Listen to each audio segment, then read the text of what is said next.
You guys look like... What do they look like, Jimmy? Dorks. They look like a couple of dorks. Get those birds! Nerds! They're coming to get you, Barbara.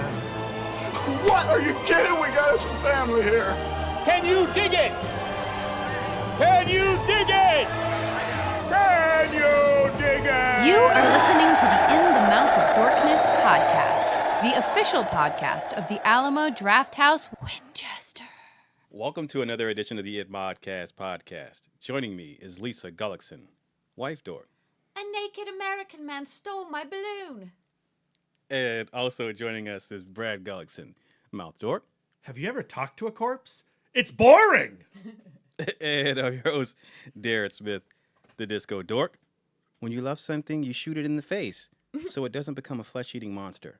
And welcome to another edition of the It Modcast podcast. Yay! The version of American Werewolf in London you watched, Darren, was different. Oh, it was. How is everyone doing? Great. Wonderful. Yeah, all right. So Brian and I decided to sub out. I took last episode off, and he hosted last time and told him I'd take over hosting duties so he can take a break. Brian, thoughts and prayers? Yeah, apparently something had happened to me, and apparently it was bad, and it involved head trauma because I lost all recollection of this traumatic event that required your thoughts and prayers, but I still thank you for it. Did you feel them, though? Did you feel them did. bouncing off I of your... did. Yeah. I forgot about that.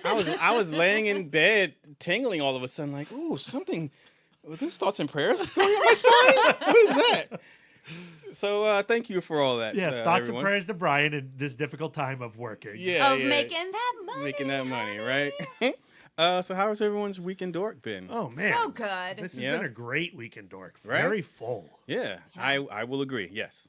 Yeah, I saw your letterbox. Jesus, Darren. I don't know I don't know. I've been making up for like lost times because like in the initial entry of the fall, sometimes cinematically, like at the very least, box office wise, there could be like a slump or a lull. Mm-hmm. Not for Darren. I don't know. Like this past week, man, I've been killing it. Now, this past like 2 weeks, I mean, coming back from Fantastic Fest, it's turned my mind entirely on what kind of cinematic year this has been. Oh, that's for sure. Yeah. For sure. Like going into Fantastic Fest, I was like, 2019 blows. Yeah. Now I'm like, I've already put together a top 20. I appreciate the back end of 2019 being so heavy in cinematic experiences.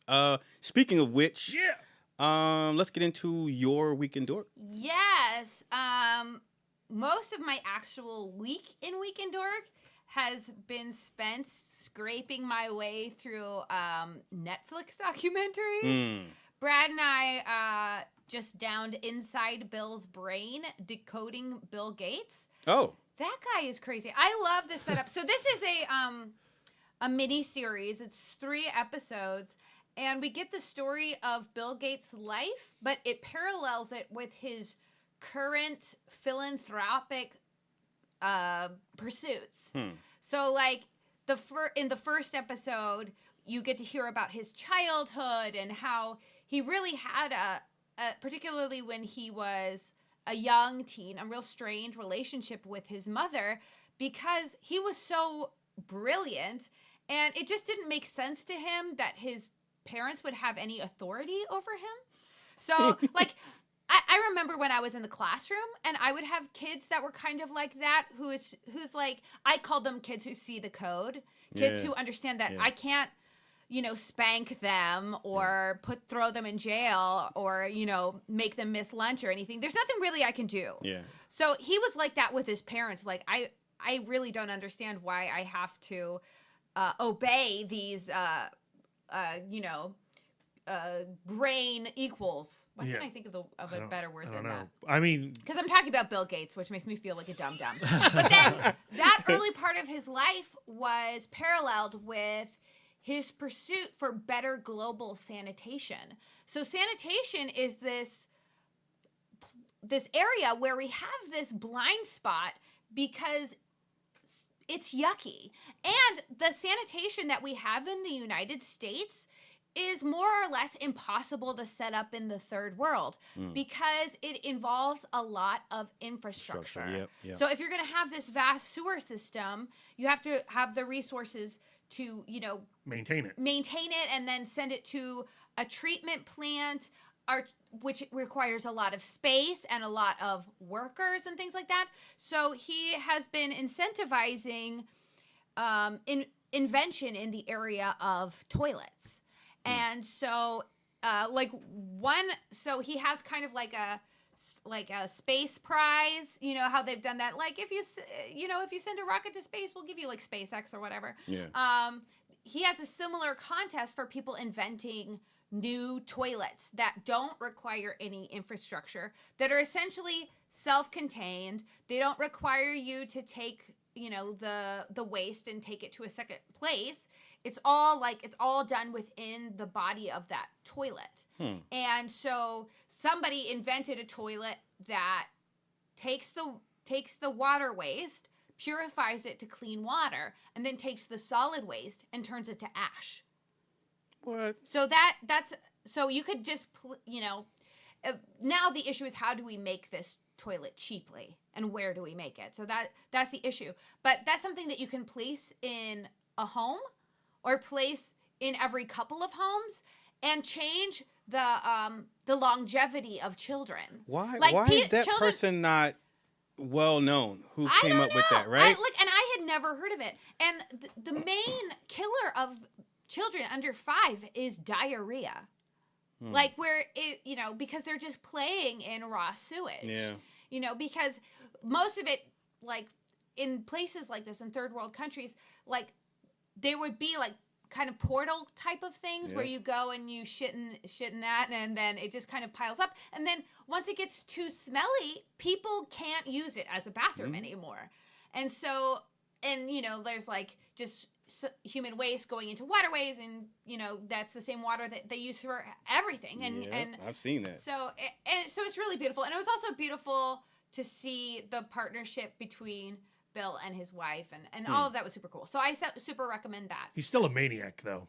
He is. Well, he reminds me a lot of Brad's dad. Brad's dad in his retirement. Like a mean version. Oh, hey, shout out to Mr. Gullickson. I don't think you're a maniac. I like the way he is living his retirement is such like an inspiration to me. Yeah. Because True. he is fascinated by learning. And so Brad's dad, what he does every day is drive to the public library and read. And that's how he spends. Now, Bill Gates. Every day. That's what makes him a maniac? Well, no, that's not what makes Bill Gates a maniac. What makes Bill Gates a maniac is that he's a fanatic and he's an obsessive, which is how you become a billionaire, using your brain. Yeah. And he doesn't have the ability to understand how non-fanatics like him think. I think that Mr. Gullickson is going to be a billionaire? No. Yeah. So, Oh. Mr. Gullickson, the problem with Mr. Gullickson is like us, ordinary brains. Yeah. So that, like, his knowledge it's is enriching ordinary. his mind, but it's not necessarily enriching the world, though. You know, who knows? It's enriching mine. It enriches mine, and and he wants to share his knowledge. We get links to articles all of the time. Lisa just watched like a whole video about rulers. Yeah, he sent a really interesting video about different types of rulers and how they can be used for, like, he's super into like pens and stuff, penmanship and that kind of thing. He likes that beveled edge. Oh. He does. But yeah, so I highly recommend watching Inside Bill's Brain. It was like very compelling. Which streaming service is Netflix. Okay. And then also on Netflix, I tripped over another documentary series show called Explained. Have you watched any Explained? No. So what it is on Netflix, there are these super concise 20 to 30 minute documentaries on all kinds of subjects. So they're actually on their second season, and I've been kind of picking my way through. I've watched all of the second season that's out already. What's your favorite one? Probably my favorite one was the one on cults. So Horses? Cults. Cults. C-U-L-T-S. Oh. Kool-Aid. And Don't drink it. it's narrated by Lakeith Stanfield, who Shut I up! love. Yeah, Really? which is entirely why I watched it. But that shit gave me the creeps. Like, it was straight nightmare stuff. Okay, 'Cause before we get into it, how is he as a host? his vocalism is wonderful. Okay. It's so, it's so rich. He's got a little like vocal fry that I find intriguing. Okay, move on. But like this documentary, it's 26 minutes long, takes us from like the Jamestown cult all the way to the Charlottesville incel incident. Like so concisely, where you're just like, so it used to be that, so at times where there is kind of a cultural change, individuals kind of rise above and use that insecurity to create cults and victimize impressionable people who are just looking for a sense of belonging. To oppose that change? Not to oppose that change, but to give somebody a sense of direction and a sense of belonging. Yeah. And so they go like, hey, join my Bible study. Hey, I'm part of, how's your nutrition working out for you? I have this new view on nutrition that'll change your life. So they purposely start out as something like innocuous or whatever? Yeah, and then they start going like, stop talking to your mom. Your mom is sucking your lifeblood, and, and now everybody's going to commit suicide. Like that kind of thing. But now the way this 26-minute documentary made it look is now these kind of single-minded communities are finding each other on the internet, and so hence the like whole incel thing, where like a small mind, like a really narrow-minded minority, they find each other, they start talking crazy in a vacuum, and then before you know it, they're running people over with their car. Is that something that they focus on, about how the internet has maybe affected the... Absolutely. And like I said, like I felt after watching that 26 minutes, I felt like I had a deeper understanding of cults, and though I'm fascinated by cults, and I will watch all of the documentaries on cults, like I felt like I really had gained like a real, like I absorbed that thesis statement, and I go, okay, you have convinced me of that thesis statement. That's pretty impressive to be that comprehensive regarding a topic that can be so wide-ranging as like the cult. You can go in depth in 26 minutes. What makes this series crazy is that tonally it's like nuts. So like you have one episode about cults and you're super creeped out and you're like, Lakeith Stanfield, save me. And then you watch an episode about athleisure and you're like, how we as a culture started dressing casually instead of like wearing corsets and shit. Oh. So it's like really like, so I'll watch one episode and it's on, animal intelligence and, we don't even know how to measure it and blah, blah, blah. And animals are so cool. And then I watch an episode called Why Women Make Less Money Than Men. And then I'm all fired up. So Tell us about the gusset, Lisa. What? Oh, I found out what The is gusset. special about Lululemon spandex. It's the gusset. So, like, The gusset. when spandex were invented, They need that gusset. they were intended to be worn under something long, like a skirt or whatever. And so that's why in like old, and so there would be a seam that runs from about the belly button all the way down to the crotch region and then up the back.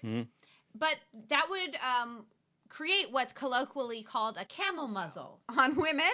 So that's why in like 80s spandex, like workout videos, they're always Fonda. wearing their bodysuit over the leggings. Oh. They didn't have that gusset. Yeah, so what the guy who invented Lululemon came up with is like literally like a diamond shape of fabric right where your pussy is. The gusset. So that you're not showing somebody the shape of your puss, and now you can just throw on your leggings and like a flirty, flouncy sweatshirt and go on your day. And I now wonder everybody. how Max is doing.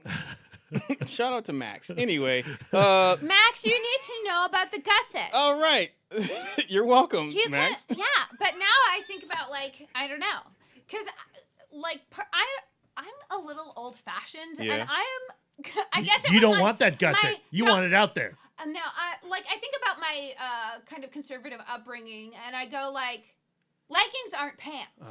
Right. Because because they show the shape of your whole butt and blah blah blah. And my mom would never let me, like, once I reached a certain age, it's like no more leggings. But I don't know. Maybe I'm just a prude. But Is leggings the equivalent of a dude wearing long johns, just with nothing over top of them? Just yeah, I mean, I would love to see like what kind of contraption they could make to make a X-rated version of a man's legging. Like, I guess it would just be a cod piece. Yeah. Which has already been invented. Yeah. But it's just George like, Clooney knows what's what. I can't imagine. Chris Obama. Either that or you'd have to tuck like Why? Like Buffalo Bill? because you'd No. see what's the man's Why should I we have guess to you just tuck? call it a camel's thumb or something. No, it's called the trunk. It's called the elephant It's trunk. The elephant's trunk. It just hangs down right to your knees. You just Peep that trunk. You just fluff it up so it's camel's pinky. going down one leg. No pinky, sir.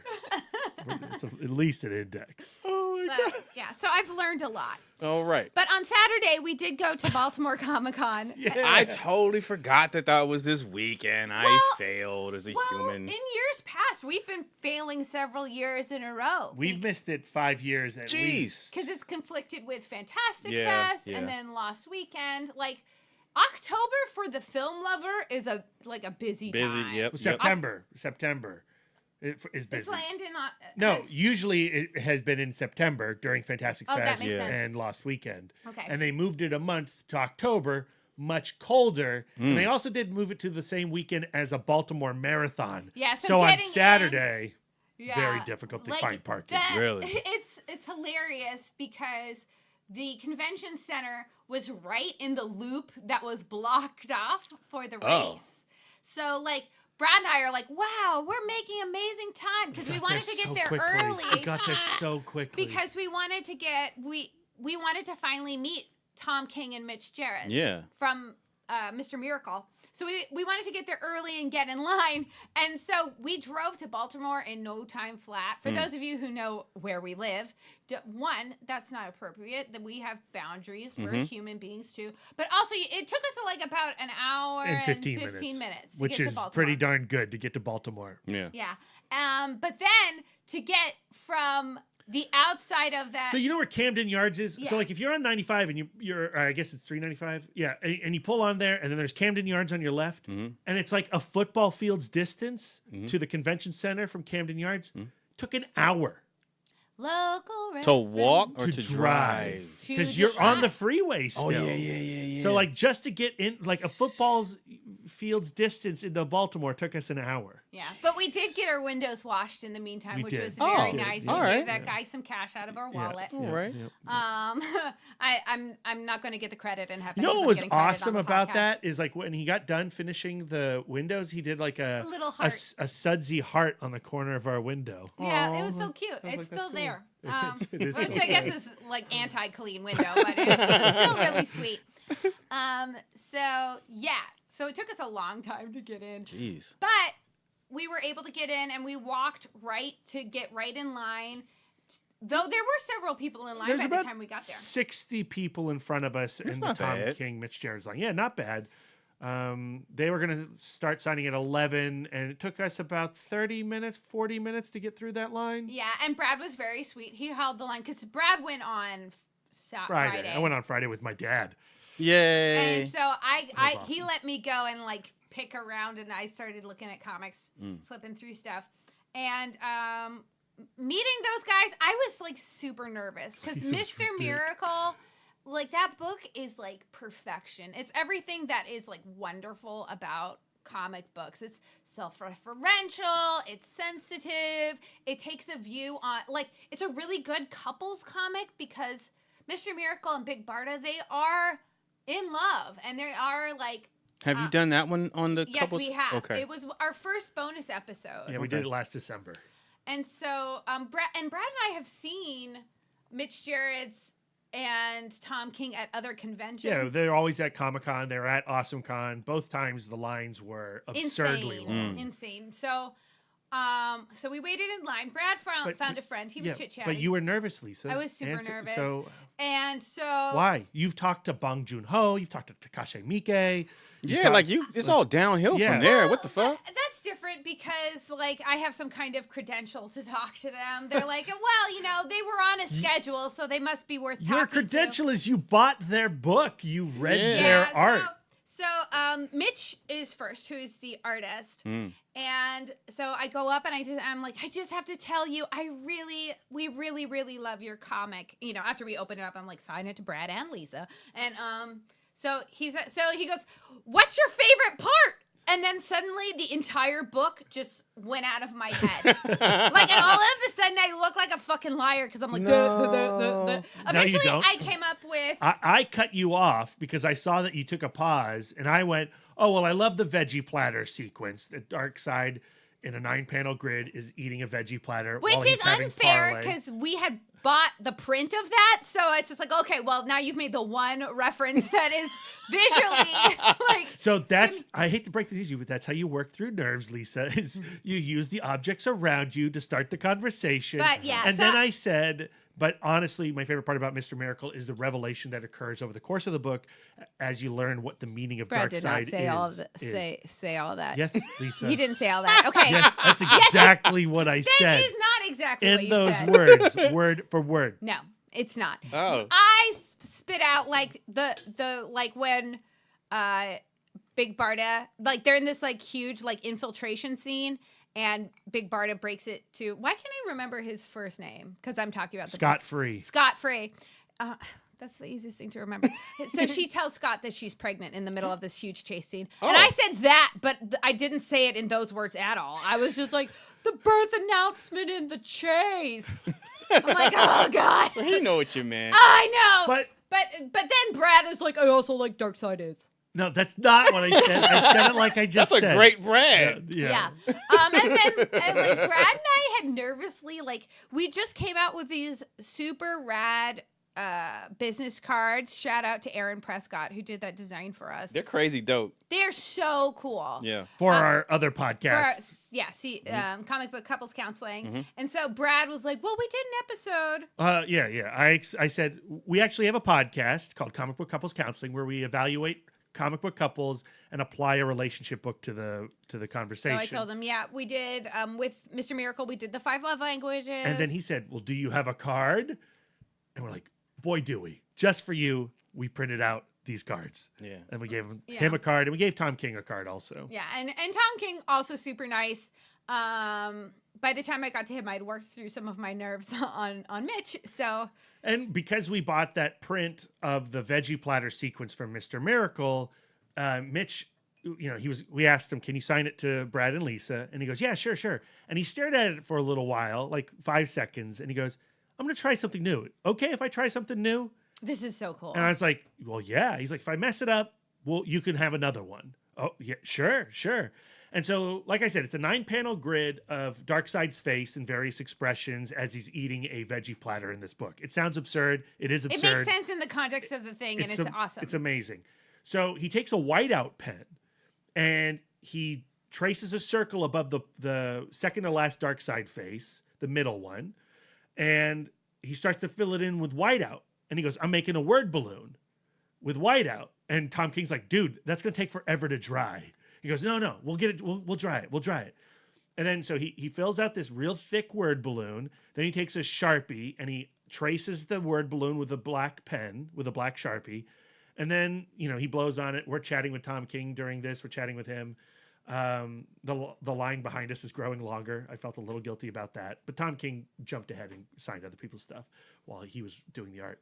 And then after it dried, he wrote to Brad and Lisa as if Darkseid was saying to Brad or Lisa. That's so dope. sweet. So he might do that on other people's prints, but he did it on ours first. first. Yeah, that's Yay. super cool. It turned out really, really well. But That's I've been awesome. flinching about that little conversation Lisa. ever Why? since. Because I'm a flinchy McFlincherson. Oh, okay. I'm a worrier, not a warrior. Oh. Yes. But then you went around the convention and you bought a ton of comic books. Oh my God, Brad and I got a fat stack of comics. Yeah. One thing that makes Baltimore Comic-Con really, really special is that for some reason it's doggedly like, we're not a pop culture convention. We're just a comic book convention.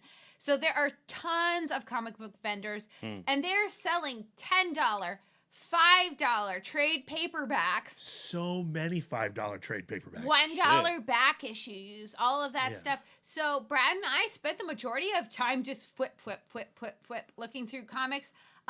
One thing that I'm excited about, I tripped over Robert Kirkman's Battle Pope. So this is the guy who wrote Walking Dead, Invincible, yeah. So I can't wait to crack into this. Is that twin Uzis he's wielding? Yep, that is the Yeah. Pope. I am not sure if that is Jean Paul or some other Pope. I'm sure he calls one the Father, one the Son, and the invisible one in his pants the Holy Spirit. All right.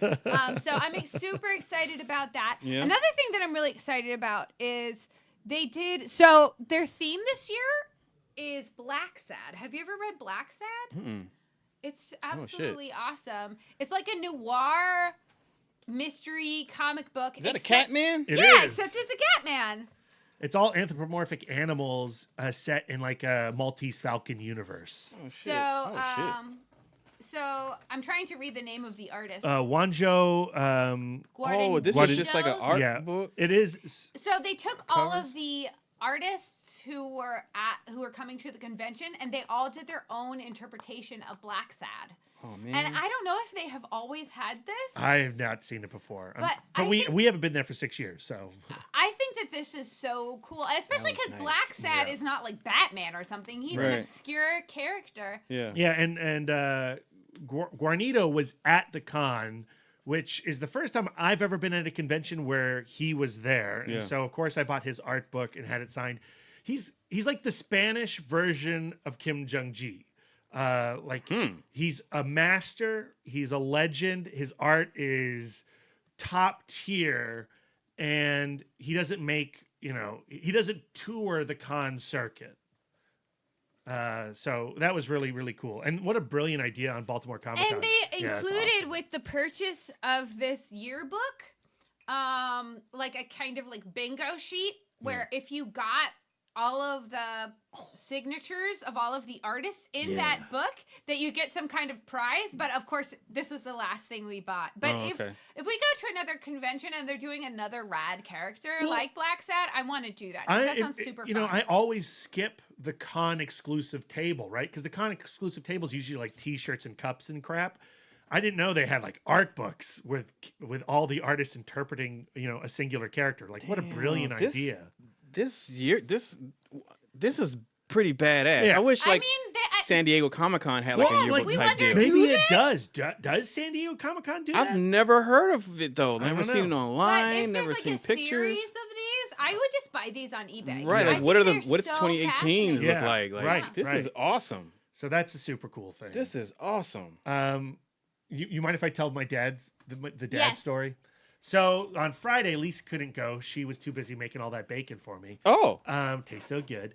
I went to Baltimore Comic-Con with my dad. Yay. And we had not done a convention together, I think, since 1992's Philly Fest, when I Damn. met Todd McFarlane, when Spawn #2 came out. yeah. And so we had done SPX a couple weeks ago, and he really enjoyed SPX. And I said, well, you enjoyed SPX, Dad? Come with me to Baltimore Comic-Con. And we walked the whole floor, and he's like, I love doing this, but make sure every time we go buy something, tell me something about it. Because like Lisa said, he's a learner, right? And so we would pass, Adam Hughes, and I would tell him who Adam Hughes is and what books he had been working on. We would pass like a guy selling Funko Pops, and I'd explain what Funko Pops were to him. And so he was like absorbing all this Comic-Con information. He was loving it. At the end of the day, William Stout, who some of you may or may not know, he's a legendary illustrator. He worked on everything from, Conan the Barbarian to Masters of the Universe to Invaders from Mars. He did all the design work on those movies.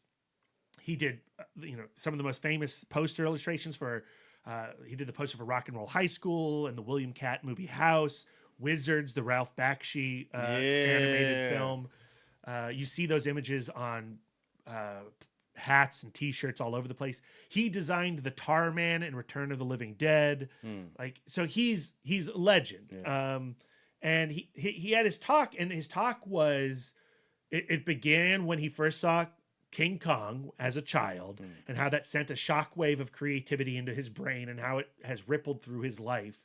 And he goes through his career. You know, he's a dinosaur enthusiast, and he's painted murals for the San Diego Natural History Museum, and he's gone down to Antarctica. He spent 4 months in Antarctica, and he brought back his experiences in Antarctica for, I think, a museum or maybe like National Geographic or somebody, and did all these paintings for them. And he's just done everything. And the talk was amazing.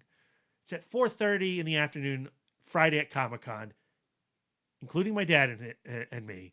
He had 6 people. Heartbreaking. What? Yeah, he had 6 people in the room listening to his presentation. And before the presentation started, he went around to all 6 of us, asked her, like, in person, asked us where we're from, what brought us here. So we all had like one-on-one conversations with William Stout.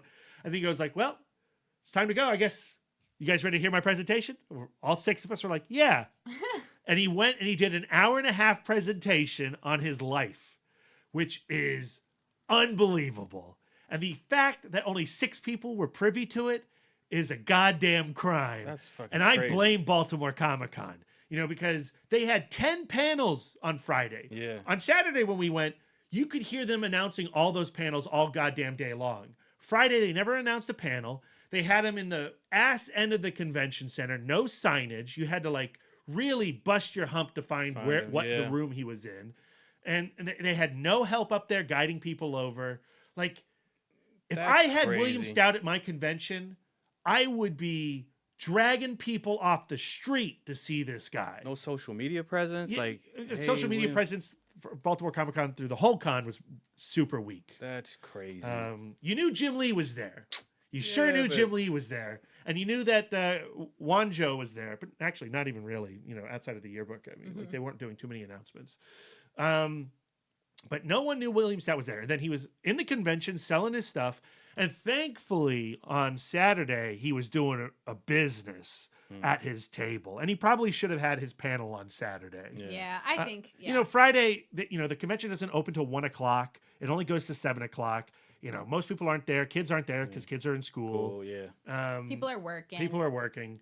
But goddamn, Did you get anything signed? Oh, hell yes, I Okay, did. I okay. got a tribute book to Willis O'Brien. Willis O'Brien was the stop motion animator on the original King Kong. Oh, yeah. And he's done a book where he's done 2 tribute books to Willis O'Brien where he's replicated the designs from King Kong.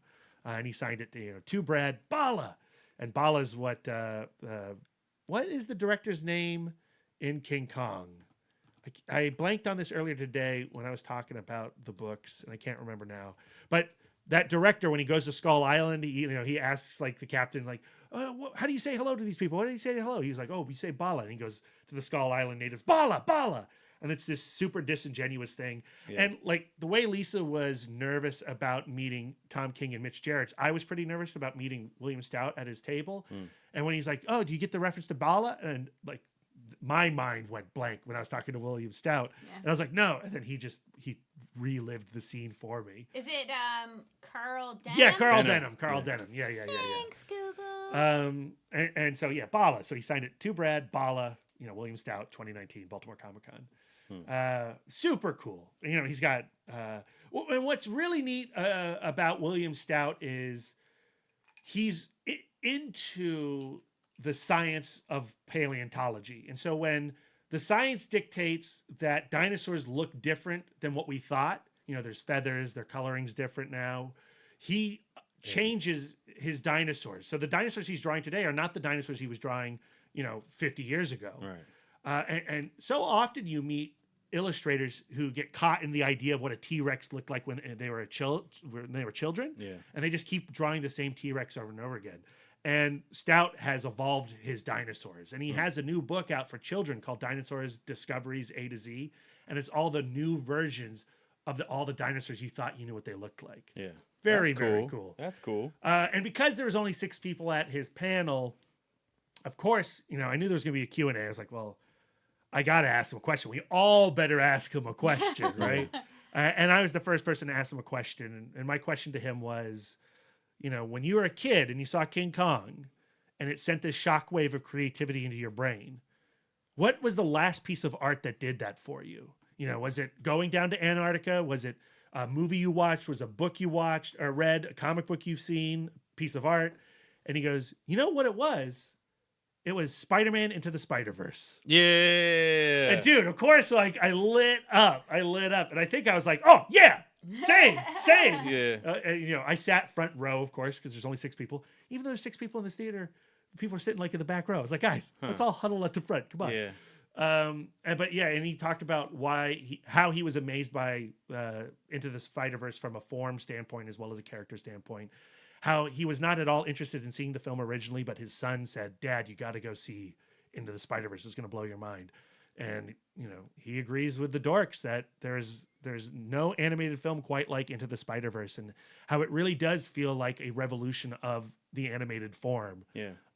Like a giant step forward in the medium. Yeah. And so what I love about that, it kind of speaks to his ability to update the designs of dinosaurs based on science. Is he's not a grumpy old man, right? He has a young heart, a young brain, and you know, when he sees something cool and rad that's new, he's not like, oh, I liked it better in my day. Yeah, that's how you pioneer. You have to try something that hasn't been done in the past, or what other people are afraid to look forward to or go towards because they're beholden to the past. You have to push towards that. So that's how pioneers. Lifelong learning. It's Lifelong a theme. learning. Be Super like Greg inspirational. Gullickson. Yeah. Yay. Be like Dad. Yeah. All right. Is that all you got for your weekend dork? Yep. We talked a lot there. All right. What about you, B? Oh man, I'll try to keep this short because I know. Because I talked so much. Well, and thanks. I stole a bunch of your weekend dork too because we lived it together. Yay. But I did escape Lisa in the middle of this week. You escaped wow. I escaped her. from my clutches. On Tuesday, I drove out to the Alamo Drafthouse in Winchester, Virginia. They are kicking off their 10-year anniversary. Isn't that amazing? That's crazy. The 19th, it was officially the 10th anniversary of the Alamo Winchester. But think of this is the first franchised Alamo. Yeah. So Yep, this yep. is the Winchester is the second Alamo, and Alamo. Well, not is the second Alamo, but the second Alamo, the first Alamo outside of Texas. Correct. Yes. Yes. Thanks to the Naranjas family and all the hard work that Andy Geierson, the programmer, does out there. And Joe Kelly, we talked about him last week. He is really the guy who kicked off the celebrations, coming to the I Kill Giants screening, talking about that movie and doing a really nice, lovely, long Q&A. And then this past Tuesday, Joe Bob Briggs of the Drive-In, the Shudder Show, and a guy that I've been watching since I was a kid, thanks to Monster Vision and TNT and all that stuff. He came out and did a PowerPoint presentation of how Rednecks saved Hollywood. It's not a movie. He didn't show a movie. He showed clips and videos and I was thinking that was a stills. documentary that you guys saw. No, really? it was a That's awesome. presentation. He had a podium up front and a spotlight on him and a PowerPoint presentation that Shut Joseph, the up. projectionist, was flipping through, and Andy was as well. So Andy and Joseph were integral to the presentation, and so much love to them. Yeah. And it's a celebration of rednecks in cinema. You know, everything from old silent films to Deliverance to Dukes of Hazzard, all that good stuff. Taking it all the way to Zed's Dead Baby in Pulp Fiction. Yeah. And lots of love to Daisy Duke's cut off jeans and things like that. It was awesome. It was like 2 hours long, and Joe Bob really brought it. And I know he's done this show all across the country. We missed him earlier this year when he played at the Chattanooga Film Festival. I think last night he was at the Hollywood Egyptian doing the presentation as well. So if you are near a theater where Joe Bob is going, I would highly recommend it. Afterwards, he did a meet and greet and signed everybody's posters. He actually brought Travis Knight posters, who's a bud of ItMod, big fan of ours. Big fan of ours. We're big fans of him. No, The director? no. Travis Knight's an illustrator. Yeah, he did that beautiful. He does these beautiful layered images where you can see like skeletal structure, and then over the top there'll be some kind of overlay. Yeah. Yeah. And so he did that for Joe Bob, and it's awesome. Really? And so Joe Bob did a little signature for that. That's cool. And then I actually got a hotel that night because the next day, Andre Gower, star of the Monster Squad, director of Wolfman's Got Nards, and producer Henry McComas were presenting the documentary to the Alamo Winchester crowd. to Film Club. And you had seen Cycle this Cinema. at Yeah, Chattanooga? Chattanooga. That's I right. saw it 2 years ago, and I loved it. I Damn, loved it's it. been that long? It has been. It has been. Really? And I met up with them. We had lunch together at the bar at the Alamo Winchester. Yeah. Shout out to Andrew Schluckbeer. We also went and saw Gemini Man. I finally I can't believe you saw Gemini Man a third time. Yeah, I've seen that movie 3 times now. One for each star. And I gotta you tell gave you, it. by that third time, I really don't like that movie. It's all about that 60 frames per second, or 120, hopefully one day. And Wolfman's Got Nards, you know, it's a documentary about the Monster Squad, but it's more about how fandom blossoms from a piece of art, and it's a celebration of fan passion. And I think it is something that any ItMod listener would be into, whether they've seen the Monster Squad or not. I know there were seven. There were several people there that night who had never seen the Monster Squad. And I Really? talked to them afterwards, and they all really enjoyed Wolfman's Got Nards. Yeah. And you know, like Andre and Henry, man, you know, they've been hustling with this movie for 2 years on the circuit. Yeah. And we should be getting a Blu-ray next year, you know, if all things go according to plan. And it should be going VOD and playing a few theatrical places as For well. the doc. For the doc. Okay. But like 2 years hustling this movie, and you did not see a day on them. It felt like they were presenting the film for the first time. And both of them hung around with the crowd afterwards for hours. And the Q&A was 40 minutes long. It went so long they canceled the next screening. Which was Shit. Jexy, which I'm sure did not sell that many tickets. Oh. That was fun. I saw your rating. It was okay. Yeah, it was funny. Yeah, it was funny. It was funny. But yeah, so... Dude, flashback to when you were a kid No. watching Monster Squad, thinking he was cool. Yeah, thinking it was cool. Then being at the bar at the Alamo, discussing and defending Joker to him and Ad Astra. That Dude. it's fucking wild. Surreal, man. It's so weird. Right? Yeah. And of course, they were great. You know, they've been on the podcast in the past. They agreed to come on the show as well. And we recorded about a couple hours, or not a couple hours. We recorded an hour with them. Yeah. Which was a great interview, great conversation, because Billy Dass, the indie dork, joined us for Shout that. out to Billy. And Claire of Bill and Claire's Excellent Adventure joined us on that episode too. That's And asked awesome. some real hard-hitting questions to Andre. Did she stump him? He had to think a couple times. He really did. He didn't want to crush any dreams for children. So. How do you feel about the prevalence of homophobic slurs in 80s Lisa. movies? That does get addressed. Shit! But Claire's the fucking coolest. No, not by Claire. Not by Claire. God damn it. Anyway, I know she would. she would have. She would have. It was great. It's Yeah. very like, to your point, Darren. I mean, it's I cannot wait for that episode to come out. That's it's nuts, crazy. man, when you think about it like that. I mean, yeah, you know, that movie is still one of my all-time favorite movies. Yeah, that movie's great. Yeah. Better than Goonies. I Yeah, can say that nostalgia free because I saw them both as an adult because my childhood was weird. I just showed Sia the Goonies for the first time What did she think? last week. She really enjoyed it. She really enjoyed She's it. cool. She's ready for Monster Squad, man. I think she's ready for Monster Squad. Yeah, because I just showed her.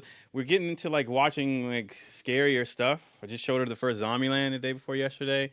I think she's ready for Monster Squad. But anyway, sorry, you continue. We can do it. That's it. I can't remember his last name, but one of the folks who's on the documentary, one of the subjects, a guy's named Sean. Sean, I'm so sorry I'm blanking on your last name right now. But he was at the Monster Squad 30th anniversary screening at the Alamo Winchester 3 years ago. And he had talked to Andre then, and Henry was with him for that screening as well. They were filming B-roll for the documentary. Mm-hmm. And Sean had told him, you know, his connection to the Monster Squad and why the Monster Squad means so much to him. And Sean wouldn't mind me saying this. It's in the documentary, and he's an advocate for HIV conversations. But Sean was 11 years old when he was diagnosed with HIV. And this is 1986. And he obviously was Terrified. rocked by that and terrified by that. And the first movie he saw after that diagnosis was he went into the theater and he watched The Monster Squad. Yeah. And he tells the story in the documentary much Yeah. better than I am right now. And he says, for those 2 hours he's in that theater, he forgot that he had HIV. And it was a precious moment in his life and a moment that really rescued his sanity. And, Sean's doing great now. And like I said, he's an advocate for it. And think how far we've come with The AIDS science. research Oh, and yeah. HIV. Yeah, and he's doing great. Since He then. looks amazing. He's Yeah. a super cool dude. Yeah. And he was there for the Wolfman's Got Nards screening. So cool. Yeah. And Andre and Henry pulled him on down during the Q&A so he could talk to the crowd and stuff. And Sean went around and talked to everybody in the lobby afterwards too. Super good dude. And then the next day they played it at the Ashburn Theater. And Sean went to the Ashburn screening of it as well. So So Go. take PrEP. It's available. If the HIV is not detectable, it is non-transmittable. yeah, it's amazing. Like, because when I was a kid, that was a death It's a sentence. death sentence. Right? Oh Yep. yeah, people would scare you with the idea of if you go to the movies, they'll put somebody with AIDS will put a needle in the seat and you're gonna get AIDS. Yeah, and that kind of talk and that kind of paranoia Fear-mongering. and fear-mongering was really hateful. So And damaging to the gay community, particularly at the Yeah. the height. Oh, for like, sure. We went from disco to punk rock. Like- and I'll just recommend a documentary right now. Watch How to Survive a Plague. That movie is amazing as well. So, yeah, great. And Scream Queen. And watch Scream Queen, The My documentary. Nightmare on Elm Street, about Mark Patton and his experiences on Nightmare on Elm Street Part 2, Freddy's Revenge. So there you go. That's it, Darren. I'm sorry we took up so much time. It's okay. Well, Brian decided not to show up, so he left about 20 minutes free airtime up for grabs. So that's what happens. I cannot wait to hear about Disco's Week in Dork. He's I'm gonna- done so much. I have. What is he going to talk about? We follow him on Letterboxd. It's so exciting. I've seen since the last time I've been here. Oh my God. I think did I mention I saw Villains? You did not, but I saw your letterbox. Okay, I saw that. I saw Memory: The Origins of Alien. I saw that saw documentary. Darren wasn't really into that, Lisa. What the fuck, Darren? Well, here's the thing. Like, I felt like I knew all that though. Like, it wasn't. What about all that stuff with the oh my God, the harpies and the Greek mythology and the Francis Bacon stuff? Like, I There's loved no all way you that. knew all Well, of that. maybe It went- not that that, documentary tracks it back to the dawn of time. There's no way you knew all of that. Well, I just felt like a lot of the stuff like with Giger, like I had gotten from his own Well, yeah. documentary, Sure. Dark Star. But then like with the cast and their experience with that scene and things like that, I had heard that before. But that stuff I hadn't. What's the guy that they open on the one guy? What's his name? Tom Skerritt?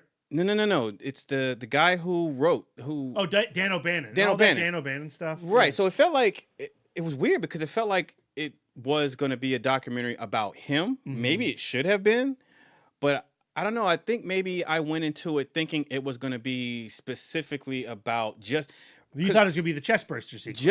Just like how the Psycho Yeah. shower scene. Yeah, 78-42. Right. So how that one really revolved specifically around Yeah. that. I thought maybe that I was expecting Sure. that in And this. it's not this. It's more about how, kind of like Wolfman's Got Nards, but like it's about how each piece of art invades another piece of art. Right, and so quality wise, there was nothing wrong with it. It was just my expectations going in because Fair enough. I brought in the baggage of having seen that Psycho shower scene documentary, which is great. If you haven't seen that, ladies and gentlemen, listeners, you should check that out. What's it called again, B? 78-42 or 52. I can't remember. So this documentary is specifically about Alfred Hitchcock's Psycho, the shower scene specifically, and it does an incredible job of breaking that down. But anyway, I saw Gemini Man, which How were we on our? I did not miss that review cast because I would have had maybe. I don't know if I would have anything good to say. My bag would have been lengthy. I was stumped on that episode. I'm just like, is it my turn? I have nothing. But like, I don't know. We talked about it because we saw it together with Zach. Yeah. And we saw it in 60 frames per second. Yeah. And you have not watched it in 24? No, Dude, I don't want to. It looks like butt. I can imagine. I can imagine. But you know what? I'm not going to hate on that movie. I'm going to move on. I saw Jexy as well. 78.52. I looked it up. It's Jexy is it's what the trailer says, but I found some parts of it funny. I rewatched Clash of the Titans because Jennifer, shout out to Jennifer, that's my baby. She hadn't seen that, so we watched that. I saw Zombieland, double tap. I didn't get a chance. Brian and I were supposed to go to a double feature of the first and the second one. But because traffic, we got there right at the start of the Bill Murray scene of the first one. So I missed a huge swath of the first part. And I hadn't revisited Zombieland, the first one, in a long time. So I was really looking forward to rewatching that and then lead right into Double Tap. So, and really this is what I saw Addams Family. I'm going to double back to Zombieland. I saw Addams Family with Sia. I saw that rating. That was like 1.5 stars. Wow. I saw Maleficent. For the first time because I wanted to see that before I saw Mistress of Evil, which I really enjoyed. I saw Sweetheart, the Kiersey Clemens indie film, and I saw Voice from the Stone, which stars Emilia Clarke, Daenerys Stormborn, and I'm not going to say all of her other titles because there's too many to remember. And I watched that as well. But anyway, doubling back to Zombieland 2. So that movie was funny as shit. I like it better than the first one. And I remember liking the first one, enjoying the first one. So I didn't really get a sense of a recap from the first one because, like I said, Brian and I walked in like more than halfway into the first film. But going into the second one, if you enjoyed the first film, there's a lot to like about the second film. It straddles that line. It walks that fine line of revisiting elements from the previous film that played well, winking at the audience saying, hey, remember this hit the last time. But it didn't, for me, I don't feel like it overdid that, while also at the same time introducing new characters and new comedic elements and jokes that were as funny, if not more funny, than the first film. And I feel like a large part of the reason why I found Double Tap to be enjoyable was because of the first film. So the first film does the heavy lifting of establishing the relationship between the characters so that when you roll right into the next film, you could just roll right into the scenarios and the situational based comedy and the sight gags and stuff like that because you already have a connection and you already care about the main characters. And what the movie does, it excels at strengthening the relationship of the characters based on the first film and just evolving those relationships. So in this film, not Wichita is the young is Abigail Breslin. I think that's her name. No Maybe idea. I'm wrong. I cannot remember. Anyway, Abigail Breslin's character, she's a teenager now, and they in the opening of the film, like you see in the trailer, they've made their way to the White House. They've set up camp there, and they're just having the best time.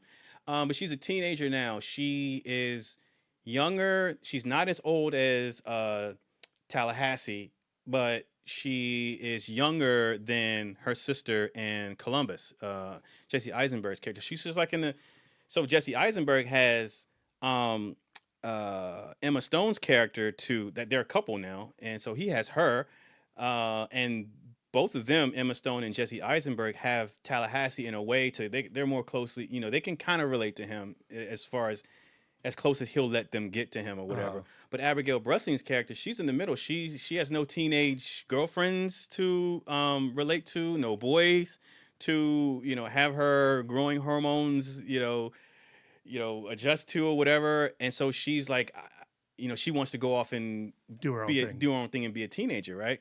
And so that's kind of what sets the story in motion is her choice to do that. And then the group deciding, okay, it's too dangerous out there for her. Let's go get her. And, Tallahassee at this point being with them so long and being with her specifically so long that he's grown to have this paternal instinct over her and want to, be her father. And he's almost overbearing and, don't go out alone or don't do this or, you don't need to go find any boys and, just bearing down on her and basically pushing her away.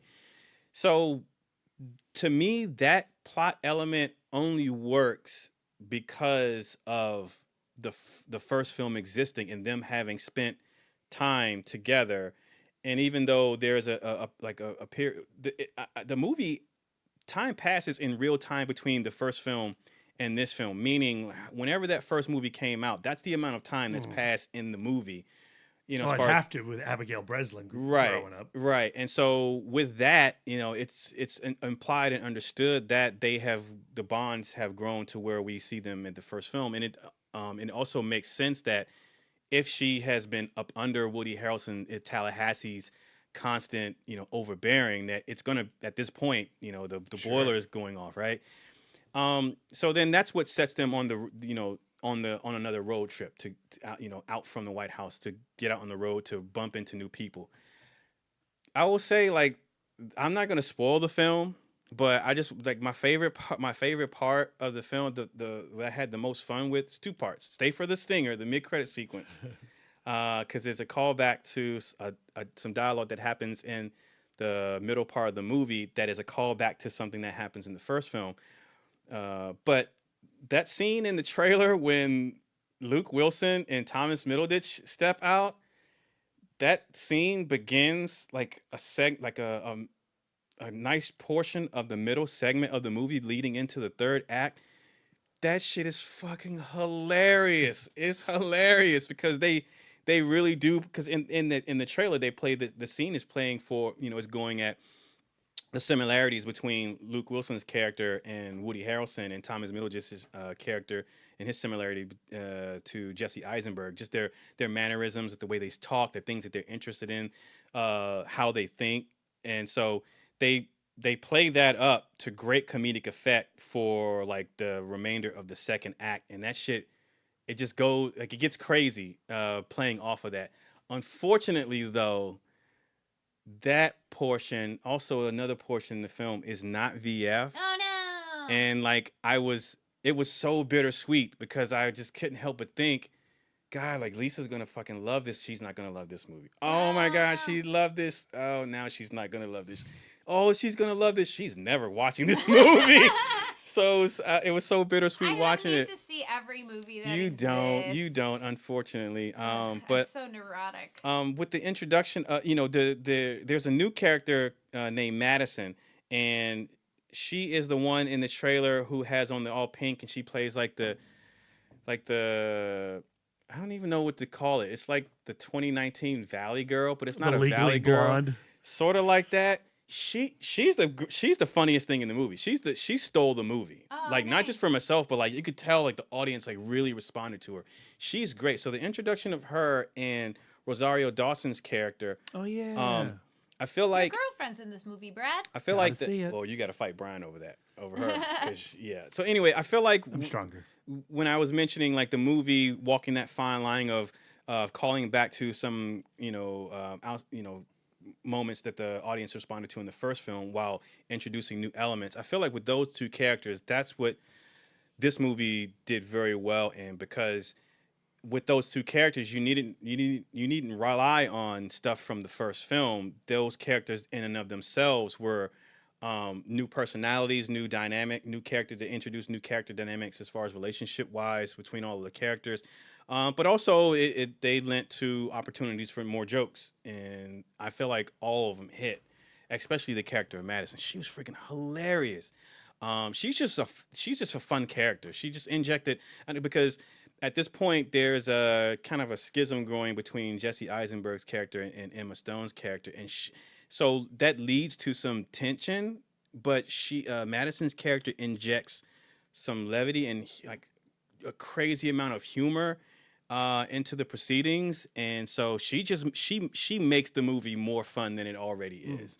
And Woody Harrelson is, this is one of those roles where, you could on one hand you could say he can play this role in his sleep, but on the other hand you couldn't see anyone else as Tallahassee. Like, he totally owned that role, and I don't know. I feel like the highest praise I can give to the movie is that it sticks to what made the first film good, but also at the same time introducing enough new elements to stand on it, to differentiate itself while still feeling like a continuation, but it stands on its own merits.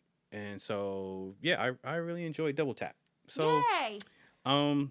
That's all I got for my weekend dork. So, Darren, there is Yes. something I want you to, in post, edit in. Mm-hmm. When I said camel's thumb for a man in leggings, can we change it to a camel's muzzle or nose, a camel nose? All right, I'm gonna need a soundbite of that. So I've just been studying images of a camel and going like, oh, what part of the camel most closely relates? And okay, I think so it's the nose. I'm gonna Camel give you a nose. countdown, 3, 2, 1, and then you just give me that soundbite to insert. Okay, ready? thank you, yeah. 3, 2, 1. Camel nose. Is that good? Was that good? Yeah. Okay, I think I'm also going to use that as my ringtone. Nose or muzzle? I thought you said muzzle. Do you think muzzle makes me sound smarter? Muzzle's funnier. Give me that one too. All right, 3, 2, 1. Camel muzzle. All right, I'll play around with it. Okay. I'll see which one. You're so creative. You know, All I right. know that you can make it work. I will try. And as a bonus, I'm leaving all of this in for the listeners. All right, that's gonna do it for our week's dork. When we come back, our review cast this week is for Parasite. If you have not seen this film, it's in limited release as of right now. Hopefully, it gets a much wider release. It's Yeah. been At the trickling AMC, out. it's part of their Artisan series. Oh. I think that's like that makes me laugh every time I see it on the screen. Why? It's that classy. It's a little Artisan. taste of class, right? It was made with the old school tools. Oh, okay. They edited it with a mortar and pestle.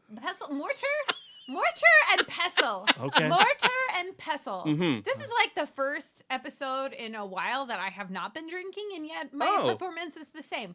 Mortar and pestle. Pestle. Pestle? Jiminy Man. Yeah. So while we go on break, you look that up and Google that, ladies and gentlemen. And when we come back, we're going to do our spoiler-filled review cast for Parasite. Also, if you haven't seen it and it's available near you, please go check the movie out because we will get into spoilers. And this is a movie that you want to go into knowing as little as possible. Please do not have it spoiled for you so as to ruin your experience with the film. Experience. Yeah, your artisan experience. So stay tuned. We'll be back after the break.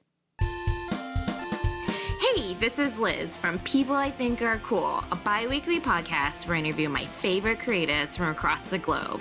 If you're looking for a dose of creative inspiration, then go to peopleithinkarecool.com or subscribe to People I Think Are Cool on iTunes and Stitcher. You like film, from cult to classic, from blockbuster to B-movies. And there just isn't that one place with all the fan fervor and passion that's covering the kind of mad, diverse brilliance that you love. Well, that's where you're wrong. AfterMovieDiner.com is that fan-built movie nirvana just for you, featuring the sweet, sweet writings of the Wife Dork herself. AfterMovieDiner.com. Go there. Be the best you can be. And we're back, ladies and gentlemen.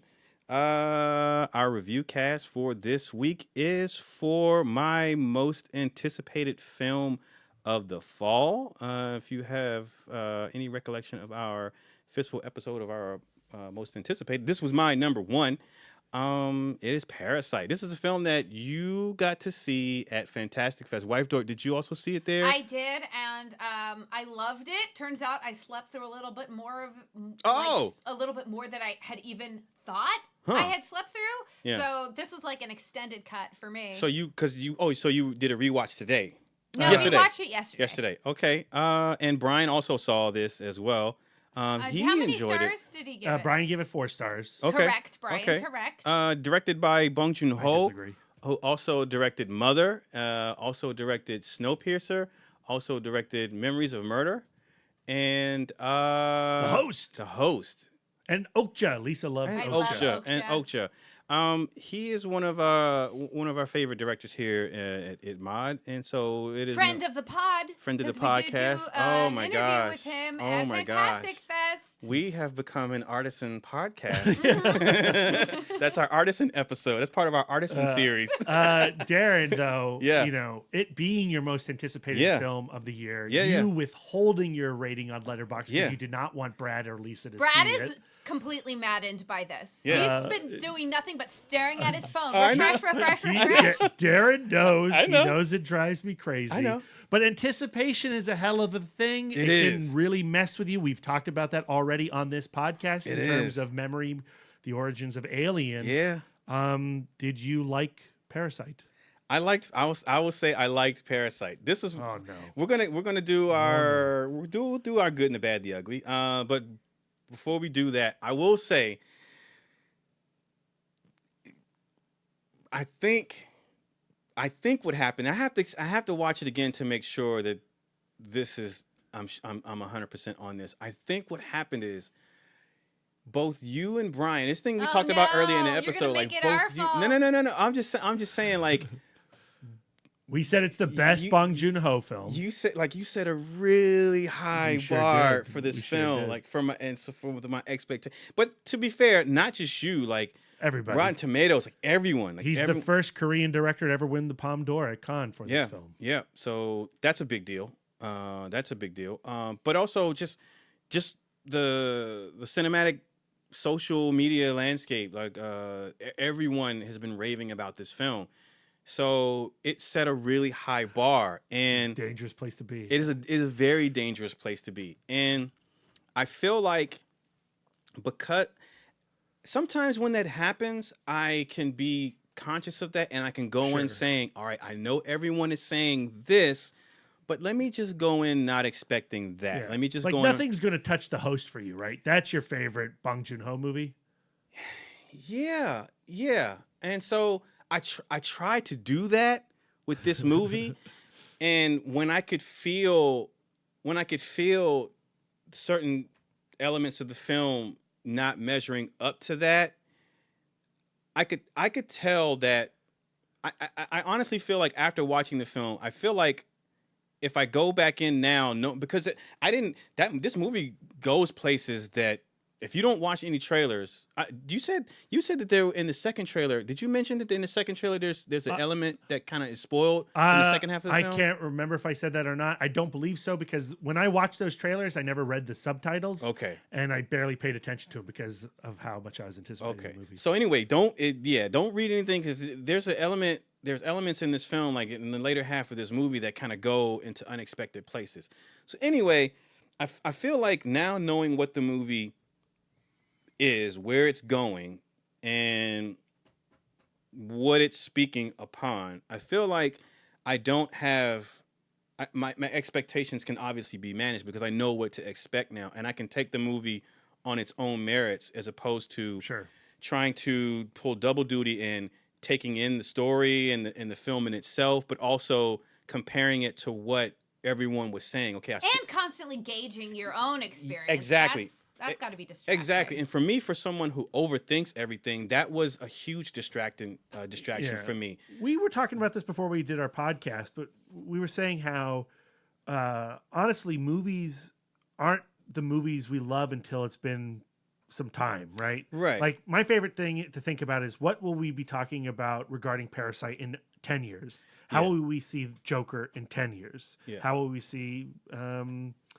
The Lighthouse in 10 years? How are we going to talk about Gemini Man? What a revelation that Some film movies is. will not be talked about in 10 years. But the interesting thing with Parasite, though, is while I was watching it, but also definitely after I had sat with it and gone home, I could tell that my next watch was going to be different. I was going to feel differently, and not in a negative way, because my baseline for it is it's a good movie, and I enjoyed all elements of the film. I enjoyed the film across the board.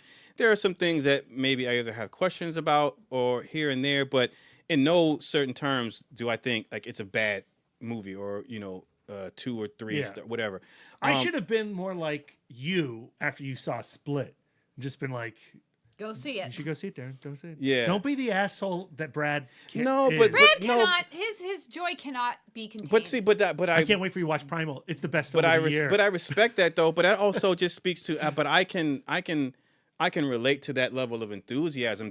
Sometimes that's what cinema does to us, right? And I love that cinema does that to us, even if it doesn't do it specifically for me. I love that there's an art form that touches people in a way where you have unbridled enthusiasm, and so I respect that. But anyway, I want to get into the review, and at the end I'll let you know like what my rating is. But also in this discussion, some of the things that I have questions about, I may be offered a new perspective, and it may inform how I feel about it. Sure. Because That puts some pressure on us because now it's We going have to to- be like we're going to have to sell No. Parasite We have to to you correct again. Darren's wrong opinion. I just want to know. I just want to know what you saw and how you felt about what you saw, and that's all. And so, and because the thing, Lisa, just you specifically, you almost always come away from films that we both see with a perspective that I had not considered. Okay, cool. And I almost always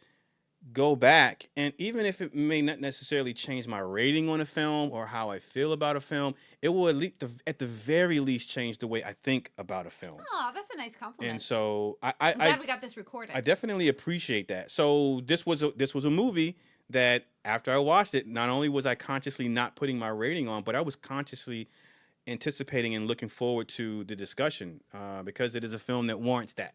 So without further ado, ladies and gentlemen, we'll get into it. Lisa, the good of Parasite. I'm going to start our discussion about Parasite with a script thing because I am like a script forward cinema watcher, and I think that this script is something that is really, really well thought out and really extraordinary. And I'm going to talk about it specifically in relation to the setup of the two families and how each role, each member of the family played out thematically in the film. So the first family The Kims. is the Kims, and they are the poorer family. They're the family who live in a semi-basement, all on top of each other, barely paying the bills, right? And Mom and dad are out of work. right. Kids don't really have a gig. They're right. making They're school age, but they can't afford to go to university. yeah.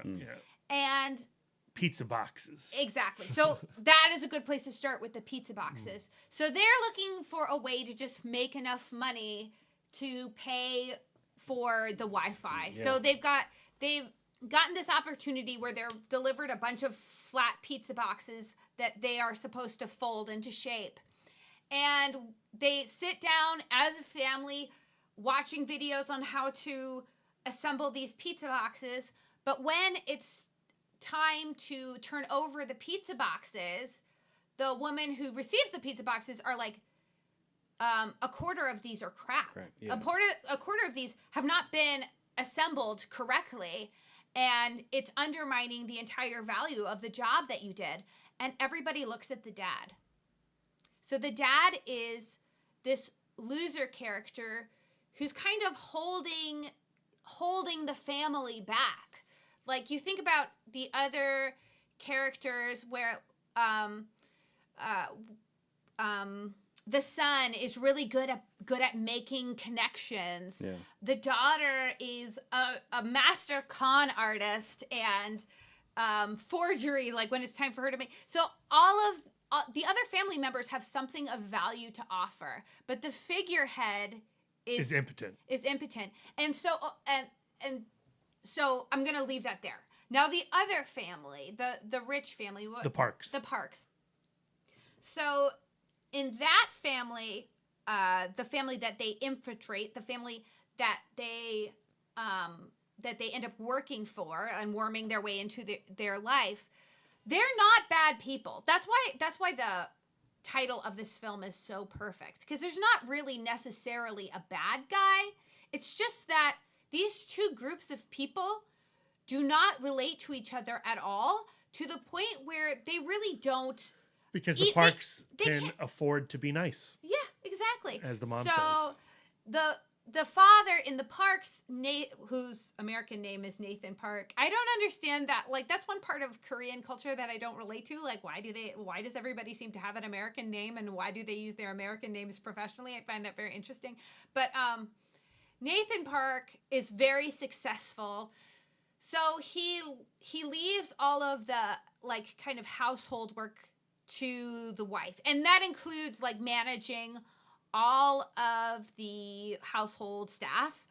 But he knows, and the staff knows, that she's a little bit of a flake. She's a little bit gullible. her kind of plush upbringing has made her just susceptible. When we first meet her, she's like passed out, wine drunk on a table in the backyard. She is kind of like... She's feckless. Yeah, that's the perfect word for it. And then they have these two children, a young son who she is putting all of the creative elements of their family into this one child, where he really is, we find out through the course of the story, he's just a kid. Yeah. You know, who wants to lead a kid life. He's got a little trauma in his background. Yeah, a little trauma, which I love. That scene I love when he sees the ghost. Oh, yeah, from the basement. You just see those two eyes. Yeah. Full spoilers, guys. Yeah. Full spoilers. But so we have these two families, and then it's established kind of what is the pros and the cons of both things. So the pros of being rich are clearly what the Kims are envying. These opportunities, they get better food. Contentment. This kind of ease that they just can't know. And then, but like when you hear Mr. Kim talk to Mr. Park, like where they don't meet eye to eye is the rich family, the Park family, doesn't really love each other, right? Because every time, you know, Mr. Park is doing that thing where he's like bitching about his wife and going like, you know, like, I don't understand why, you know, like she won't blah blah blah. Yeah, and and Mr. Kim goes like, well, you do it because you love her. And then Nathan is like, yeah, sure, I love her. I'll call it that. Yeah. So this establishment of like, yeah, they seem rich and they have this kind of ease of life that everybody desires. And Mr. Park has a line that he doesn't want his staff to cross, which also comes up multiple times. But the cost is this alienation, right? Where all of the members of the Park family have walls up in between each other. Yeah. So the mother is misevaluating her son, and the daughter has like slutting it up with all of her tutors and trying to relate to humanity in this way. Yeah. So like where they're all lying to each other. Where the Kims, they're really conspiratorial and they're living on top of each other, and they really have this bond of struggle. Well, because the poor have to unite to survive. Yeah. And then if I may play this out, the loser father. So throughout this film, the two kids are kind of trying to make up for the father's lack of skill. So when it comes to like relating to people, like the son has to like coach him into so you're gonna tell this lie. This is how you tell it. Let's rehearse it. You know, the daughter creates the business card, so it gives her father's story a little bit more gravitas when he hands over this really nice business card. So they're trying to compensate for his lack of being able to do stuff, his lack of ability, right? Then at the end of the film, for all of their effort, they still end up sleeping on the floor of a gym. And then that's where we discover what the father truly has to offer. Because the son is clutching. I didn't even bring up the stone. The story of the stone in the context of this movie, like I could write a whole essay on that, of the meaning of this wealth stone. But the son is holding this stone and he's just so broken because he's like, you know, we have been working so hard for all of this to kind of begin to unravel. And everything is falling apart. And the father has this kind of like Zen clarity of like, the best plan is no plan. You know, like if you want contentment, you can't be constantly scrabbling to get to somewhere where, like, to reach somewhere that is not available to you. Like even at the end of the film, the son still has this fantasy of being able to one day have the opportunity to be able to own the Park's home. And to free the dad. And the dad is just living in the moment. Like, it's just like, I'm here now. No plans. No plan. The best, if you want to live without disappointment, do not make any plans, which is on one side of the coin, a sad way to be. This idea of you can't, there is nothing that you can achieve. You cannot aspire. But on the other side of that coin, he loves his kids. He thinks they're so brilliant. He loves his wife. She's wonderful company to him. He continues to live in the moment. Yeah. Yeah. So like he is the now. So the way that these relationships of the two families, the way that they're contrasted to neither to be the villain, but both, but somehow still be at odds. I just found that just really the villain, brilliant. the monster of the movie is the system, The caste right? system. Yeah, is the caste system. Yeah. I watched it. If you listen to our Week in Dork instead of just skipping forward to listen to our review cast, you heard me talk about the Explained series on Netflix. There's one about the caste system? No, there's one about okay. billionaires. Oh. And this idea of there's a certain amount of money you can make where your money just starts making money for itself. Mm-hmm. And so, like, you see that in this film where it's just like there's just a certain point where you're not rewarded for your how much you have makes more money than how much you work. Yeah. You know, like it like it's capital. It's like all of your money once you reach a certain point, your capital is worth more than your work. Yeah. And you do see that in this film. The kind of leisure, unrelatable leisure that the parks have. Yeah. But I think that's awesome. Mm-hmm. That's all you got for your good? Oh, God. Yeah. You're What laying about it you, on B? thick, Lisa. I love this movie. I know. You're like, I'm gonna tell the whole movie to Darren. I didn't tell the whole movie to Darren. This is for the benefit of our viewers. Yeah, if yeah, I yeah. am changing hearts and minds, so be it. Well, I'll tell you what, though. Already in a lot of what you said, I wasn't keying in on some of those elements. And also, So- if you think about the couple in the basement too, and the Yeah, love we ain't that even talked they about had. them yet. Yeah. Yeah, that's like another family where that husband in the basement, like his love for his wife was so true, and his circumstances were so dire. But also his idolization Of the Nathan Parks. Parks. Yeah, that was fascinating. Really Yeah. interesting. Yeah. I mean, all those things, like his idolization. Like Nathan Park is God to him. Yeah, and Mr. Kim and his that Zen moment that he has, that realization of the best plan is no plan. I hear him say that. I see the idolization of Mr. Park, and immediately what I go to is the story behind that. What was Mr. Kim's life and his life experiences that made him come to that, ultimate reality of it's best to not have a plan. Like how many times did things go wrong for him? How many plans did he have before he eventually settled? How many plans did he have that failed before he eventually settled on? You know what? Well, we Probably hear his him, right? best. He had all these restaurants that had gone under Right. and all this stuff. And like- in the And same jobs, Yeah. like he was a driver, Mhm. like Mhm. it's just like when you're at that low level of poverty, poverty or Mhm. low middle class, like all you can do is just treading water Mhm. between jobs. yeah. And And so sometimes literally, like when it rains so much. that shit was sad. That shit was sad. Yeah. And to have it contrasted with an impromptu birthday party Yep. where the Parks just believe like, well, you should be able to like your money, your time is purchasable by me. And your life has no value beyond the dollar that I give it. And your dignity, if we talk about at the birthday party, the way like putting Mr. Kim in a headdress, Yeah. like your dignity means Well, nothing. also Park's fascination with poverty, right? Yeah. So there's the line that no one can ever cross. Poor people all have a similar smell. But when I'm going to bang my wife on her couch, I want her to wear those cheap undies, panties. and I want her to say like, buy drugs, and live the fantasy of a poor person. Yeah. And then the Indian headdress. See, that's something I didn't even disgusting. think about. Yeah. Yeah.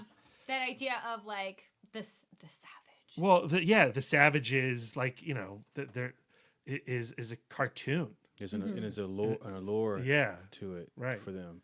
What else for your good, B? For me, it's watching this movie with the crowd is the best thing ever. When we saw it with a press screening, right? Right. And it was a pretty crowded press screening. And it was a reactive press screening. People responded the way you would want them to respond, but press screenings are always like a little muted. We saw this at Tyson's Corner on Saturday night, full house. And I love watching this movie with a crowd because they have no idea what they are getting into. As the Parasite metaphor begins and the son gets his way into the house as a fake tutor. Yeah. And then as he then brings his sister in as the fake art teacher.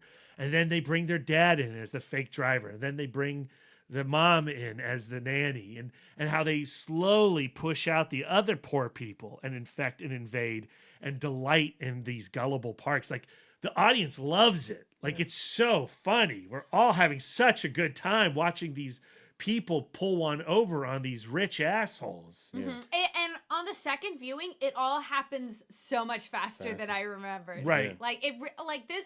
Like for a Korean film, this pace is like breakneck. And then you have the sequence where the Parks go out to celebrate their son's birthday and on a camping trip, right? Yeah.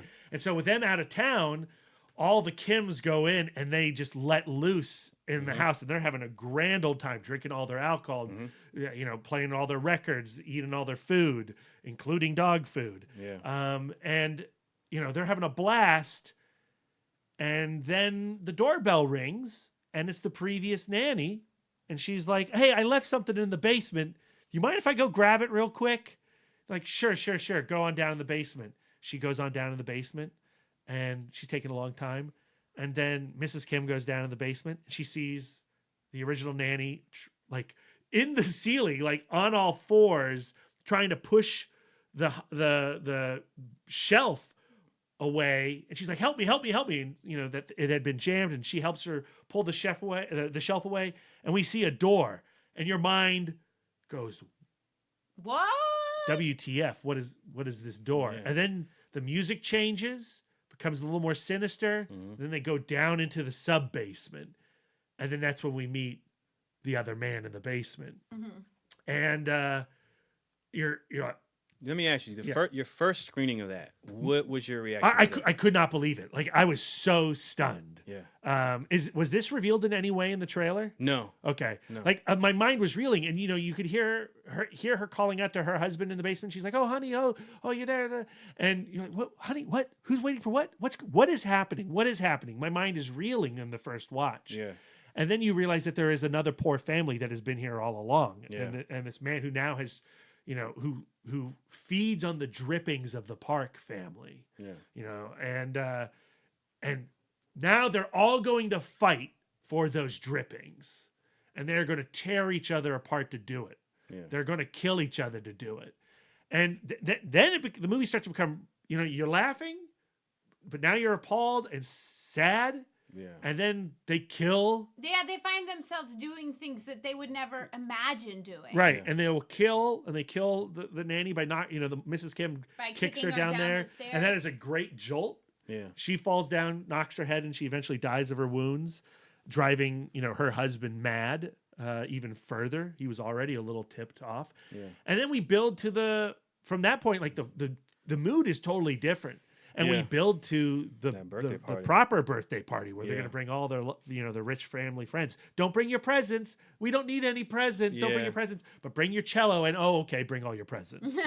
And it's building to, like, we're going to surprise our son. And then the man in the basement comes out with a butcher's knife and goes hog wild.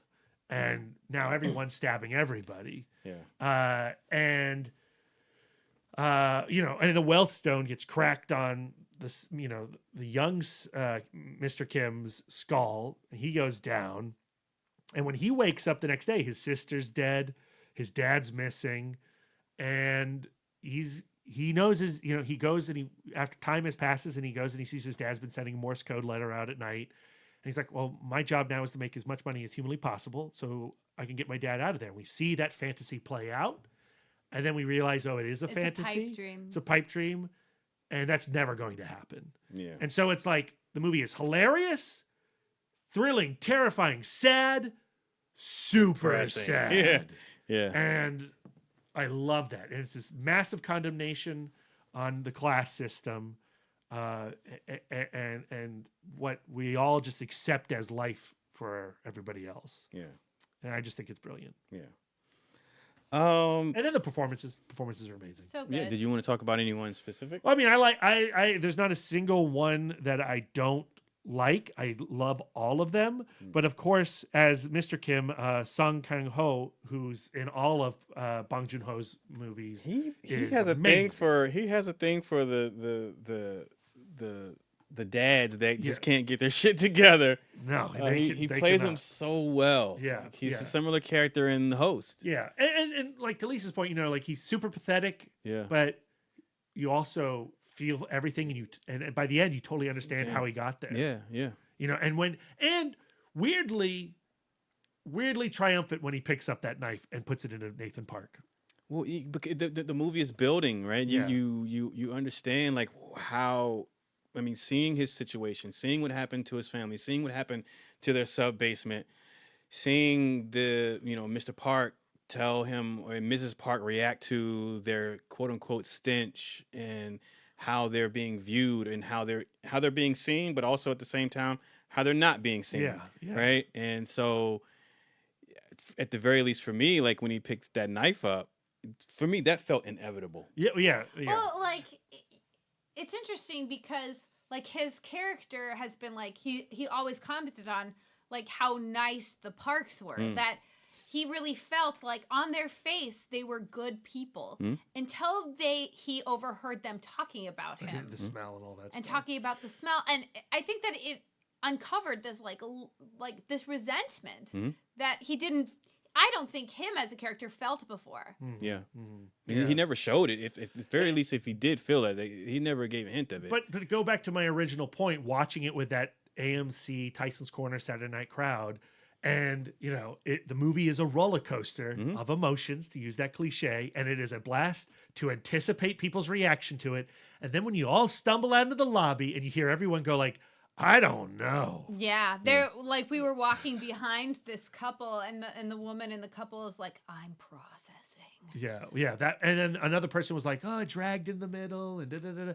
And it's unlike any other movie out there right now, in my opinion. Yeah. And it's just a lot. It's every emotion is in this movie. So, But I mean, we think about the ways that in his other films, Bong Joon Ho has been talking about class this whole time. Yeah. And so like I feel like as he's circling it where like He's circling in Snowpiercer and The Host and and Okja. now and I think he's now got because he has practiced this theme again and again, he can express it with such pristine specificity. Yeah. Like going like, and this is how it feels, and this is what happens. And it's like this beautiful like farce package. speaking of Bong Joon Ho, like that's another one of my is the directing of the film. Like how pristine. How did you? I mean, it's gorgeous. It's visually just so I mean, not just the arresting. cinematography, but the the building. construction. That sequence when after they have their little get together in the living room and the parents come back from the camping trip, like from the moment they get that phone call, You get the udon noodles rolling. That until that whole entire sequence of them coming home, them laying on the couch, the kid going out into the backyard, the Parks having sex on the couch, till Mr. they're Kim scooching across right. the floor. To me, like that doesn't let up until they're coming down that driveway in the rain. Like that entire sequence was incredible. And then, but then going down the driveway in the rain, and then them descending into the city. Yeah. Downstairs and passageways until it's their home, and their home is now flooded. Yeah. And shit is spewing out of the toilet, and it's it is hell. It is hell on earth. And then, Mrs. Park wakes up the next day and the sun's bright and she's like, what a gorgeous morning. This is beautiful. Yeah. Let's throw a party. Let's Let's party. have a garden Throw a party. party. Yeah. Just the directing of that. Now thinking back on it, well, while I was watching it, I mean, I'm in the throes of it, like, just the intensity of the suspense and, oh shit, they're going to wake up and they're going to see him. He's right there on the floor. You cut to the the view from the outside with a tent, and if you look in there, you can see him on the floor on the right. I'm like, oh fuck! And then to me, it's funny, like you mentioned roller coaster, because when they come down that driveway, and that's why I said like it, ending right there, because that's when I was able to breathe a sigh of relief. Right. But then, that's back up that hill. Yeah, and then they go to the sub basement and everything's flooded, and it's a gut punch. Like everything that they, for me, like I take into account, them, like that moment for that one moment when they were all in the living room and they were talking about, okay, their dreams and plans for the future and what they would do, and then just them having that communal experience and drinking and having their fill, to that suspenseful moment of, oh shit, like the gig is up, we're gonna get caught, this is it, and then them making it out and then having to walk all the way home, but literally to go from the high life in that home with all those amenities and all that food and all those creature comforts, to walking back down into the sewer, and then their sub basement is now completely flooded. Like, so going from one end of the spectrum, crawling all the way down to the other end of the spectrum, and to see that visualized, but then for them to have that their emotional roller coaster within the context of that, like it was just a gut punch. And think that, like, for many people, having their home flooded, that is the worst day of their life. But all of the Kims go to work the next day. Yep. They all get those calls and they go like, hey, we're having a garden party. We want you to attend for money. And they all go into the pile of communal clothes. They grab something to wear and they go to work. Like, if I have a scary drive to work, I'm like, I'm sorry, I have to get, I can't imagine going like having the worst day of your life and then just Business going to work. That's an interesting. That's always it's always a fascinating thing to me. I hear comedians do bits about it all the time, about a certain class of people who go through shit and they'll have like a bad day, or they may get laid off or something like that, and they'll take that shit to the extreme, and then comparison to like lower class of people who go through that shit and, well, it's just Tuesday. It's right? Totally acclimation to disappointment. Right. And so the one Kim, she sits on the toilet while it's a geyser, and she just lights a cigarette, and she's just, all right, what am I going to do next? So She should be careful of all that methane. Yeah. So I don't know, like it just with the imagery there and the thematic elements accompanying that, just the subtext in that, and how they're handling those things, and just what that speaks upon. I mean, the cuts between, Mrs. Kim on the phone with a roller in her hair to Mr. Or Mrs. Park, and Mr. Kim back in the disaster zone with like, this Hieronymus Bosch painting behind him. Like, how damn effective that is. Yeah. It doesn't take much, just a couple shots. Yeah. It's like, what did you feel about the score? That was another. I like the score good a lot. line. I like the score a lot. That moment that when she goes down into the basement, and you said that score changes. I found that like really effective. Like, oh shit! Like it just sent like chills. Yeah.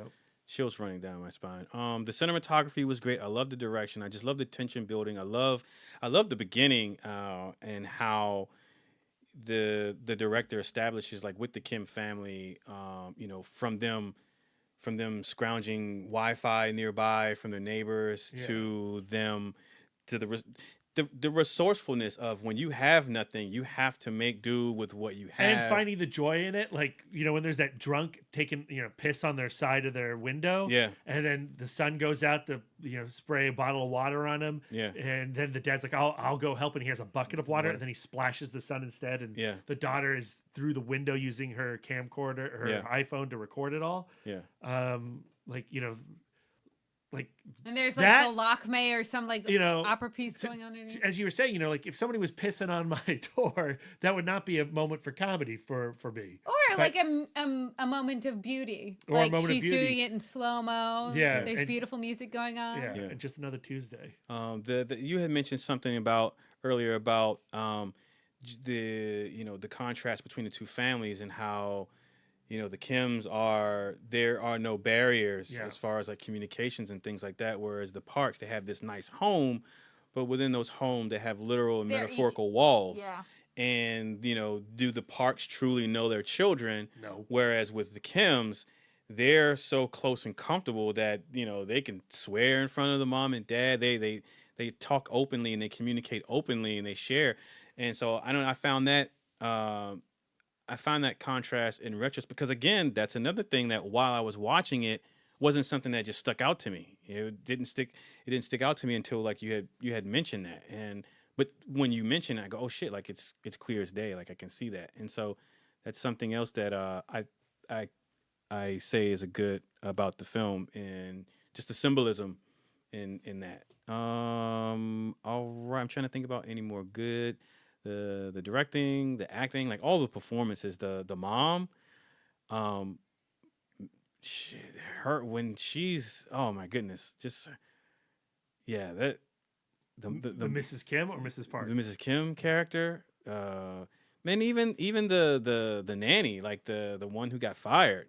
When that scene when she rings the doorbell, Lee Jeong Yoon. Yeah, I thought she was gonna come back to like kill him. Like I thought she's gonna come back and like, oh, you took my job. I know you're. Yeah. I like the fact that she comes back with a conspiratorial tone. Yeah. She's like, I've got this secret in the basement. Do you want to see it? Because she keeps calling Mrs. Kim sis. Yeah, because Mrs. Kim was also hiding something. Yeah. Like it became this two contention. Liars. Yeah. So I enjoy that too. All right, the bad. I guess my only bad would be that there is a lot of vomiting in it. Like there's the character outside there's not a of lot, the Lisa. There's 2 vomit scenes, which is too you many. You don't see anything. Yeah, I don't know. I certainly don't see anything because I have my jacket over. Just letting you know, they're not that bad. It's not Knives Out. I guess they don't have any bad then. I'm gonna add to another good. Any scene where they showed food, it always looked so delicious, including the dog treats. I was like, yum, yum, yum. And for someone who had no idea what Ramadan was, I'm in. Holy shit, that looked delicious. It looks so good. Like, did she Uber Eats that? Yeah, she woofed it down. I like a thick noodle. Yeah. And I love the scene where Mrs. Kim has to put that together while everyone else is cleaning up. So her job is, I got to get this Ramadan perfect for the mom. That entire sequence was like so intense. Yeah. And I'm in my head, I'm playing out like, how does this play out? Like, how does this play out in a Korean film? Like, is it gonna get really fucked up? Like how's it gonna go? And so I was on the edge of my seat that entire time. But yeah. Anyway, Brad. That was my bad. The bad. I don't really have a bad, honestly. I have a question. Mm-hmm. I think I have it worked out for myself. But when the son, the young Mr. Kim, has the wealth stone cracked on his skull by the man in the basement, he falls down, and then he gets another rock. The rock gets picked up and thrown back into his head. His blood is everywhere. It's mixing with the plum extract. The plum wine. Mm-hmm. And that's where he's left. Mm-hmm. Garden party happens. Mr. Kim stabs Mr. Park, flees, goes under the garage and down into the basement. He doesn't stop by his son? No. So during everyone's, oh shit, get out of here. Mr. Kim, I want to say it's either before or after he stabs the daughter guy. Comes down. The daughter has... You see her running with her on his back. She's carrying him on her back. Right. I forgot that. Okay, good. Yeah. All right, yeah, no bad. Okay. What's your bad, Darren? I don't think it's a bad... I think I had a question, too. I think it was... It was... Maybe not necessarily a bad. It was something that I think I would have liked to have seen addressed was... Like the family, like the mom and the kids, like there was no, because the daughter eventually at some point has to come to the realization that the guy there was a falsity there. He wasn't like the real tutor. And then the mom. You're talking about the Parks. The Parks, how we did don't get their point of view at the right end. right? Yeah. So was the movie? Did I? Because again, I was processing so much. We already talked about that. So was the movie always only supposed to be from the Kims? So we Ooh, actually, this is a good question. yeah, we actually talked to Bong Joon Ho about this on the episode, Yeah. the Itma Chatcast, and he originally wrote it where the point of view was from both parties equally, and he changed his mind when he came up with the title of Parasite to focus exclusively on the poorer family, but like if you look time wise, we certainly spend more time with the Kims, Right. but We barely as the ever see the film Parks on as their the own. film progresses, we get less and less and less time of the Parks. So it's definitely not. It definitely doesn't take the point of view of them, and they dwindle the further the movie goes. Okay. We only see the Parks when they're either, we only see the Parks if they're either with the Kims or Right. they're talking about the Kims. Yeah. So we don't get their point of view. Okay. So I mean, I guess something like that would be because right now I don't know how I feel it, but I think for me I feel like it's a testament just to like how well the Parks are characterized that I found them so interesting and fascinating that I just want closure from their Sure. side as well. You know, I mean, the other thing is like a movie like this may not just emotionally connect with you either. And that's not necessarily a good or a bad. Yeah. But you could just say, you know, like Parasite's never going to be the host for you because you had that Well, experience. no, of a host or it's whatever. not even it's not even that it doesn't emotion. I mean, it does.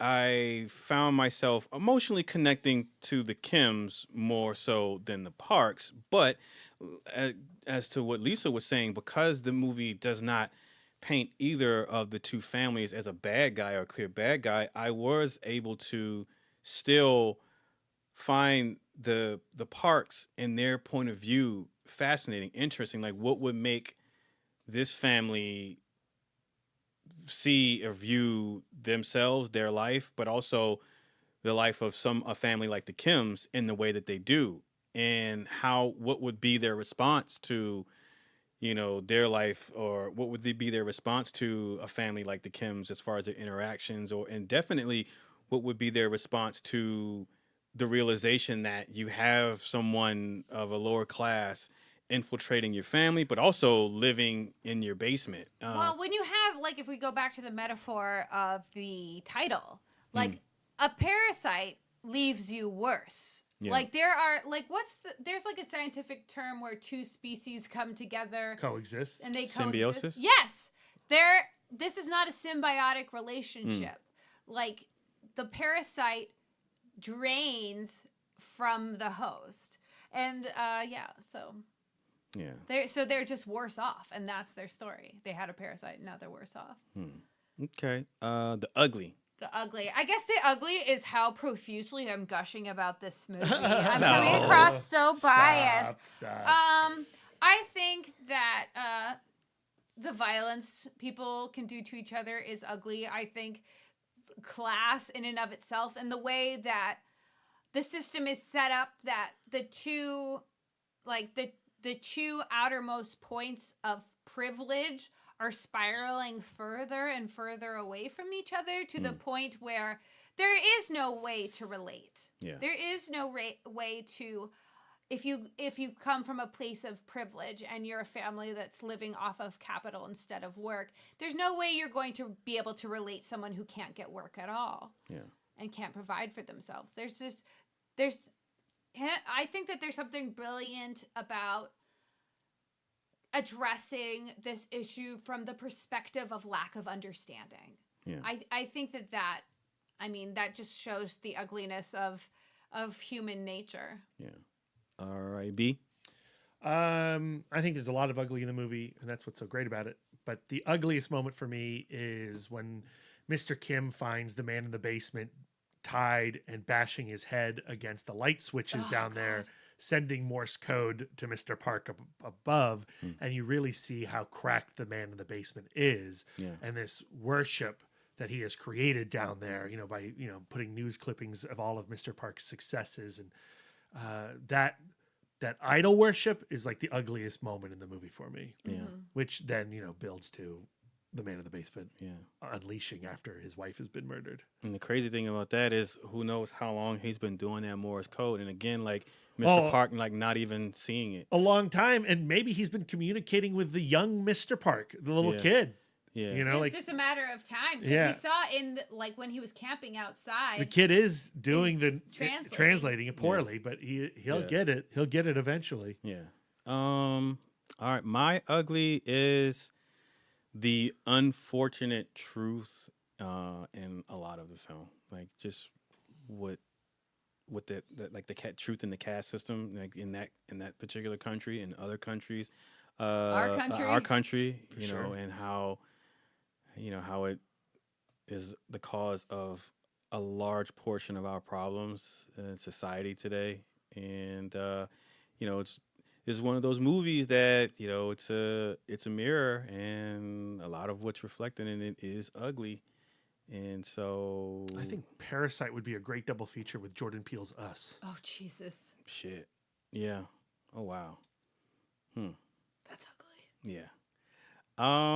Yeah, so that is our review for Parasite. Well, we're dying to know. So Brad and I, on this past viewing, we both bumped our letterbox scores to 5 stars. Like, we both came away with this is a perfect film. So, Darren, what is your letterbox score? My letterbox score for Parasite after my first viewing, unfortunately, is 4 stars. Yeah. So my disappointment was because I was expecting to go in and come out with a 5-star movie. Sure.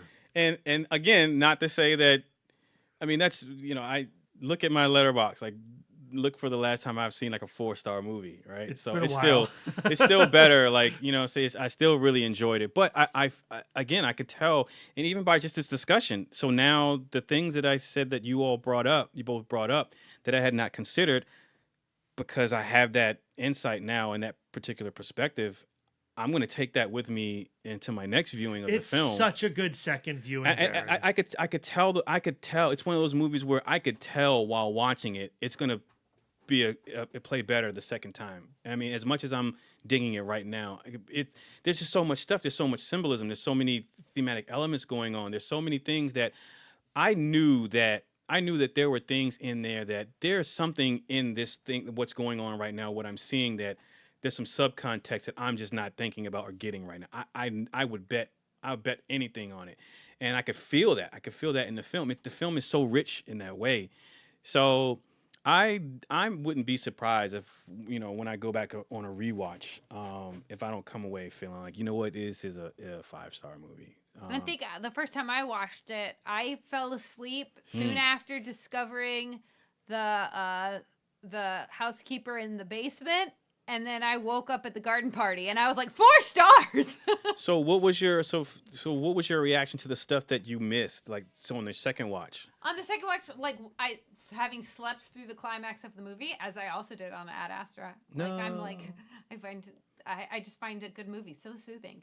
To me, was a lot of it shocking to you? No, it wasn't shocking. I think it definitely filled out the housekeeper character to me, because I understood where they existed in the symbology of the film, but to see it play out, of course, like not sleeping through the middle of the film is way better than falling asleep. Yeah. I thought I had barely blinked out, but I had like a whole swath of films. Yeah.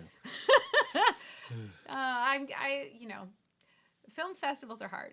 Like the schedule is tough. rigorous. Yeah, they can be tough. So hit us up on social media at ItModcast if you've seen the film. Let us know what you thought about it. You can follow Brian Young, the Turtle Dork. Thoughts and prayers. Yeah, give him your thoughts. You can send your thoughts and prayers, and also ask him what he thought of the film at the Turtle Dork on Twitter, at the Turtle Dork 1 on Instagram, and at Brian William Young on Facebook.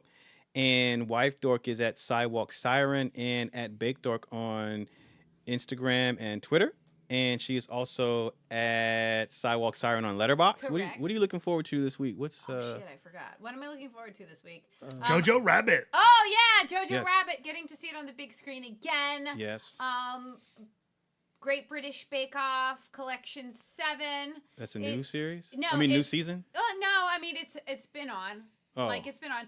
We're actually at the quarterfinals. Quarterfinals is next week. This is the only season where my favorites have not made it to the quarterfinals. Oh. So like. So you have no dog in the fight this yeah, one? but Man. But still, I want to see. I don't want Steph to win, even though Steph is like super sweet and a totally nice lady. She's just had way too much success. Oh, that's confusing to me, but all right. Yeah, and she has great bangs, and I like the fact that she's really committed to her eyeliner look. Oh. But yeah. All right. I'm looking forward to that. Brad Gullickson is at Mouth Dork on Twitter, Instagram, Facebook, Letterboxd, and Untapped. What are you looking forward to this week, B? Well, we are the official podcast of the Alamo Drafthouse in Winchester, Yep. Virginia. Don't you forget it. Yep. And our next still awesome screening is this Sunday. Yes. We are showing Robert Rodriguez and Quentin Tarantino's From Dusk Till Dawn. Yes, an Itmod fave. An Itmod favorite and the perfect Halloween movie. So if Yeah, you're yeah. looking to get into the season, you're only a few days away Yeah. from the 31st. From Dusk Till Dawn is a great way to get it done. Yes. Especially if you haven't seen that movie and you don't know anything about it, definitely come out and watch that film. There are a lot of exploding people in That's that right. movie at the end. And then the weekend after that is Full Metal Modine weekend Yeah. at the Yes. Alamo Drafthouse in Winchester, Virginia, Yep. in which Matthew Modine will be appearing and hosting 9 of his films. And we're talking Full Metal Jacket, obviously, Memphis Belle. We'll be still awesome. We'll be promoting Married to the Mob, Cutthroat Island, and Memphis Belle.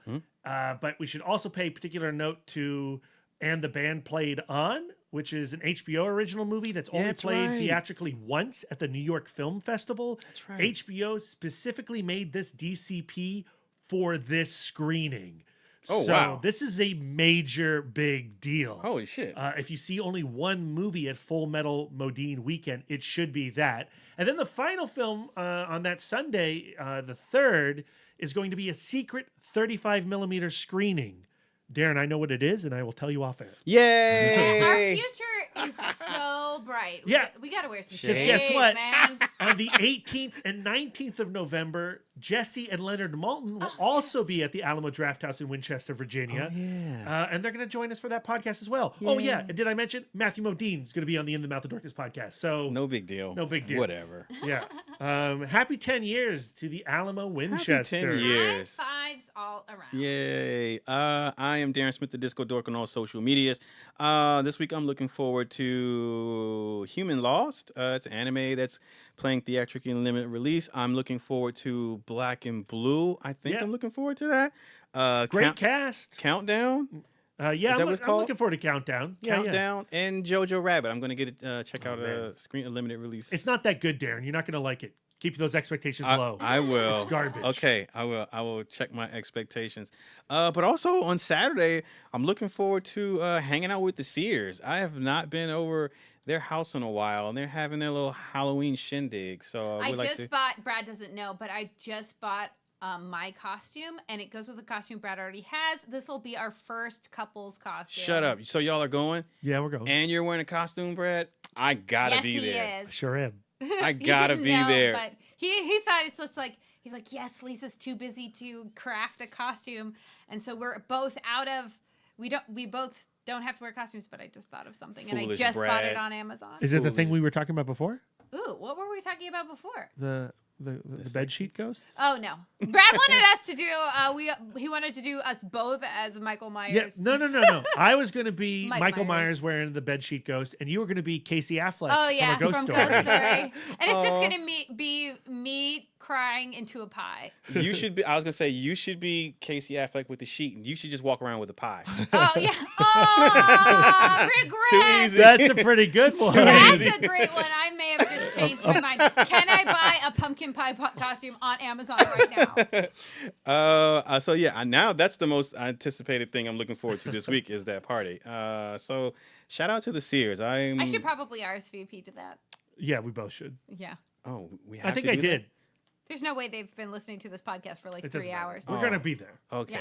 So that's going to do it for us. Thank you all for listening. Enjoy the rest of your week. We will resume our fistful on Friday. We will have a fistful of, what is it? Terror technology. Terror technology. In honor of Countdown. In honor of What is Countdown about? It's about an app on your phone that tells you when you're going to die. Oh. Did I say I was looking forward to that? Yeah, it looks good. I lied. No, it looks good. I'm looking forward to it. Okay. There's pumpkin pie hats, but there's not like a full costume. Well, Lisa, you made... You could just be Rooney Mara. You carrying made the pie. Frank's head out of paper mache, so... I did. You But kind of that set was a bar. when I was young and had time on my hands. Oh, okay. What did Rooney Mara wear in that? I think of probably a You smart can sweater. watch the Blu-ray. Yeah. I better buy this pumpkin pie hat now. Ooh, it's Prime. That's going to do it for us, ladies and gentlemen. Shout out to Amazon. Thank you all for listening. Enjoy the rest of your week. That's amazing. I'm buying it. And until next time.